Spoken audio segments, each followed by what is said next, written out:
ഞാൻ ഇന്ന് ബാങ്കിൽ പോയിരുന്നു. ബാങ്കിൽ ലോണിൻ്റെ ആവശ്യത്തിനായിട്ട് പോയതാണ്. അപ്പോൾ മെയിനായിട്ട് ഒരു ലോണ് നമുക്ക് കിട്ടണമെങ്കിൽ 24,000 രൂപ സാലറി വേണം.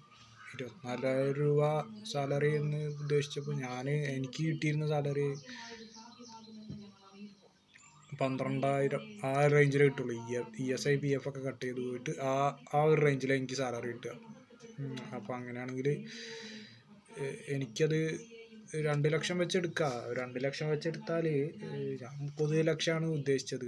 പക്ഷേ വീടിൻ്റെ പ്രോപ്പർട്ടീൻ്റെ സ്കെച്ചൊക്കെ വരച്ച് അതിൻ്റെ എസ്റ്റിമേറ്റ് കണക്കാക്കിയിട്ട് അവർ അതൊക്കെ നോക്കിയിട്ടാണ് നമുക്ക് ലോണ് പാസ്സാക്കി തരുള്ളൂ. ഘട്ടം ഘട്ടമായിട്ട് തരുള്ളൂ. നമ്മളെ വർക്ക് തീർക്കുന്നതിനനുസരിച്ച് നമുക്ക് ലോണ് പാസ്സാക്കി തരുള്ളൂ. അപ്പോൾ അങ്ങനത്തെയൊക്കെ ഉണ്ട്. അപ്പോൾ നമ്മൾ കഴിയുന്ന നമ്മളെ സാലറി കൂടുന്ന ഒരു ജോബ് കണ്ടെത്തുക. പിന്നെ രണ്ടാമത് നമ്മൾ നന്നായിട്ട് അതിന് വേണ്ടിയിട്ടുള്ള പ്രിപ്പറേഷൻസ് ഒക്കെ എടുക്കുക. നന്നായിട്ട് നമ്മൾ സേവിങ്സ് ചെയ്യുക. നമ്മളെ ഇൻവെസ്റ്റ്മെൻറ്റ് കൂട്ടുക. നല്ല ജോബ്സ് കണ്ടെത്തുക. Okay guys.